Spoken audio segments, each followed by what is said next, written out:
Hello, my name is Afradi Salmon Mujage from Edukea Tanzania.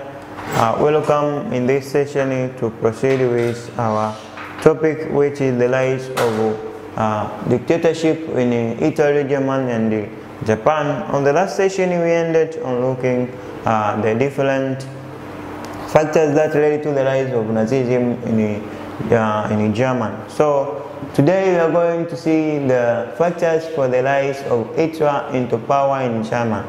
The factors for the rise of Hitler or Adolf Hitler into power in Germany. Adolf Hitler was born in 1889 at Brainhof, Austria-Hungary, on the border with Germany. And Hitler earned his living by painting and selling postcards, which obviously earned him little profit. In spite of this humble beginning and the miserable expenses, Hitler became an outstanding politician and a dictator on the European continent. It means that in spite of this humble and it means in spite of this humble beginning and the miserable expenses, Hitler became an outstanding politician and a dictator on the European continent. Several factors helped Hitler to rise to power. The first one was the popularity of the Nazi Party. It means that the factor number one that made Hitler to come into power was the popularity of the Nazi Party. The Nazi Party was popular in Germany, especially between 1932 up to 1933. The party raised the hopes for the national unity, raising a prosperous economy and improving the living conditions, particularly for the unemployed. And the party got support from the rich middle class, namely the professionals, merchants, civil servants, and the other white-collar workers. So that's why those all middle class were supporting the Nazi Party, and that gave the rise of Adolf Hitler into power.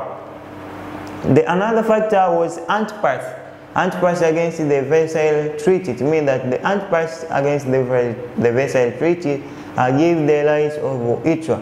As Hitler became popular among the German nationalists because he promised to overthrow the Versailles settlements, and Hitler reminded the Germans that the treaty would not be morally accepted because it discounted Germans, yet it cost Bismarck time and blood to build it, and that's why Adolf Hitler become popular and get to the rise into power in Germany. Another was the communist threat. The communist threat was another factor that gave the rise of Adolf Hitler into power in Germany. The big capitalists of Germany saw in Hitler the protection of their interests against the communists and the socialists. Communism and socialism had grown too strong in Germany because they advocated for nationalization and the distribution of wealth.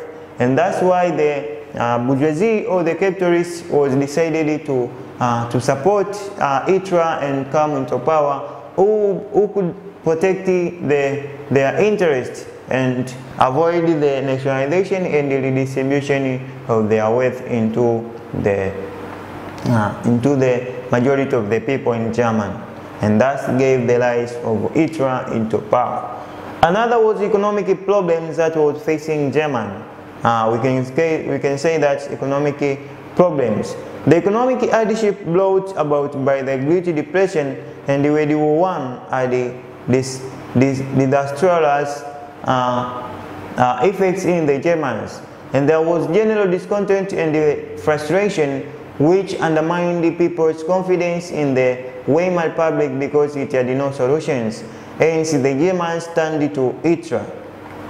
It means that the economic hardship brought about by the Great Depression and the World War I had this disastrous effects in the Germans, and there were general discount and frustration which undermined people's confidence in the Weimar Republic because it had no solutions to do to make the Germans escape from that economic problems, and that's why the Germans turned the support to Hitler and gave the rise of Hitler into power. Another was the strong personality of Hitler. It must be borne in mind. It must be noted in our mind, or born in our mind, that Hitler had a strong character in relation to his political opponents in 1933. He was the most powerful diplomatic figure in German politics and an orator of the 20th century. He was so attractive to the Germans by his propaganda and political speeches.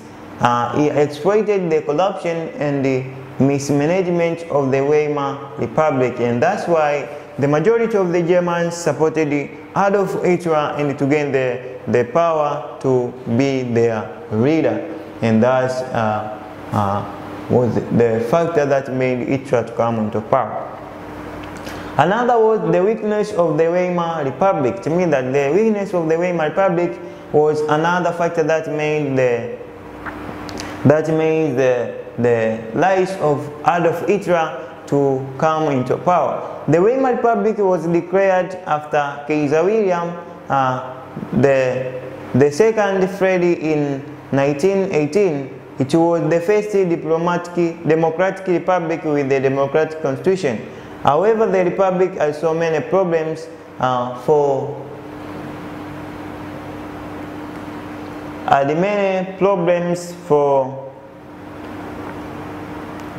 example, it lacked the support.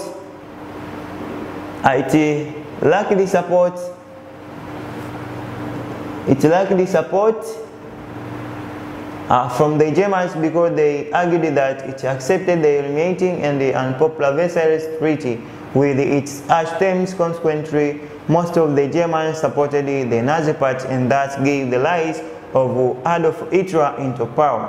And another was the effects of the World War I. The effects of World War I was another factor that gave the rise of Adolf Hitler. The defeat of Germany in the Great War frustrated many Germans, and German nationalists like Hitler, after remarking that Germany was not defeated but simply betrayed by the Kaiser's government.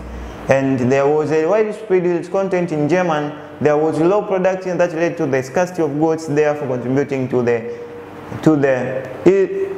hyperinflation that led to the hyperinflation.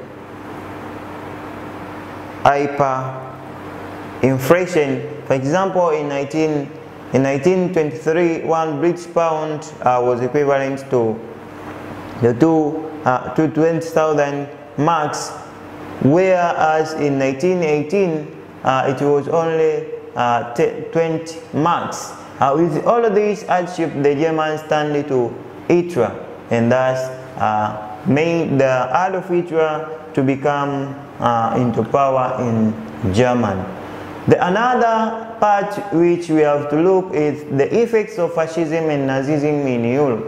What were the effects of fascism and Nazism in Europe?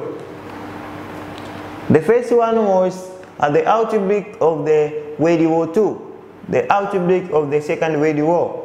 The expansionist policies pursued by Mussolini had a great role to play in the outbreak of the Second World War. And Hitler, as well as Mussolini, wanted to control the whole world, and Hitler attacked Austria, Czechoslovakia, and finally Poland in 1939.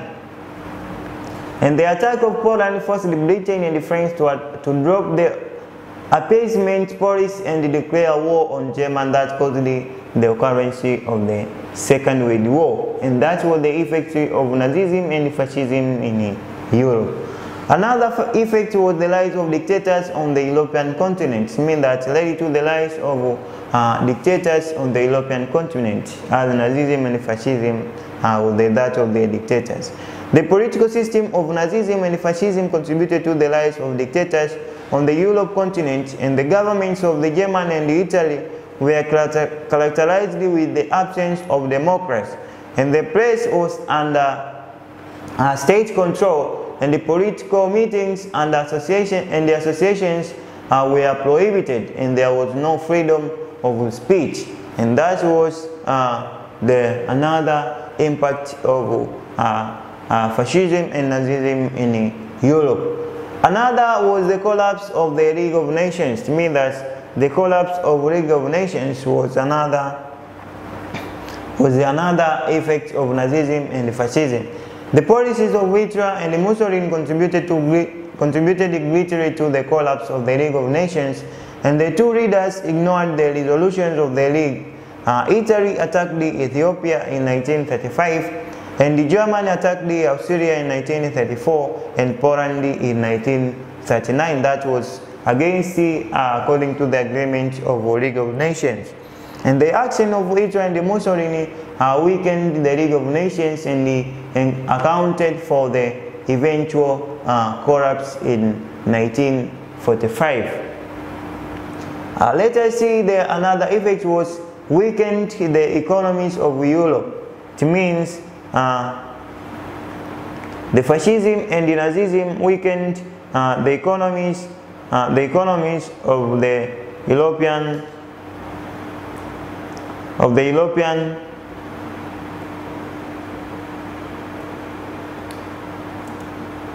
weakened the economies of Europe. Nazism contributed to the decline of the economy of Germany and the other European nations, and Nazism contributed to the outbreak of the Second World War that contributed to the widespread insecurity that disrupted economic activities, and the European powers also invested many resources in the war, which contributed to their decline as world powers. To mean that the Nazism and fascism led to the decline of world economies or European countries' economies, as they were feared due to the dictatorship that was made by the Adolf Hitler and the Mussolini. And thus, the occurrence of the Second World War, people were no longer participating in production, and that the economies was declined, and the world powers were collapsed at the effects of fascism and the Nazism in Europe. Also, there was terror and violence. It means that the effects of Nazism and fascism was terror and violence. The policies of Nazism and fascism brought terror and violence in Europe, where Nazism was associated with racial segregation, and the Germans believed that their race was the most superior race, and they argued that the Jews were contaminating their race, hence there is a need to eliminate them. Hitler killed many Jews in concentration camps. It is believed that 6 million Jews died in Nazi hands, and that was the effect of Nazism and the fascism. As, for example, Nazism was against with the Jews, as they were called the contaminating race, or they were called as they were contaminating their race, as they needed to eliminate the Jews. And that's why in the concentration camps almost 6 million of Jews were killed in the hands of the Nazi Party. Another was abolition of free market economy. It means that the free market economy was abolished due to the Nazism and the fascism. The policies of Hitler and Mussolini contributed to the abolition of the free market policy in Germany and Italy. And the state controlled the economy through price control and the quotas. And there was also creation of massive public work as the strategic to address the unemployment problem. And so that was another effect of Nazism and fascism in Europe. Another was the rise of Zionism. It means the rise of Zionism. This is the movement of Jews. The movement of Jews. It means that the rise of Zionism, the actions of Hitler to kill many Jews in the concentration camps, led to the formation of the Zionist movements, and these movements aimed at uniting all the Jews and Tatars and settles them in Palestine. And these movements started in the late 19th century and reached its peak in 1948 after Hitler's Holocaust. and this led to the establishment of the State of Israel. The movement named the delivery from Zion, the wheel on which the Temple of Jerusalem was located, and that's why the fascism and Nazism led to the rise of Zionism movement that was aimed at uniting all the Jews in the world, as they were massacred by the Germans or Nazi party, and that was all the effects of Nazism and fascism in Europe. So that marked the end of our topic, as we have been together from the beginning up to the end. So this marked the end of the fourth topic in history from 60. Yes, as the last this marked the end of our topic. So I would like to give you the exercise with two questions. The first one, explain the impacts of Nazism and fascism in Europe, and the second one, show the similarities of fascism and the Nazism. So this is the end of our topic, and I would like to thank you for being with me from the beginning of the topic until the end. So welcome to proceed learning with Edukea Tanzania for the best choice. Have a good time.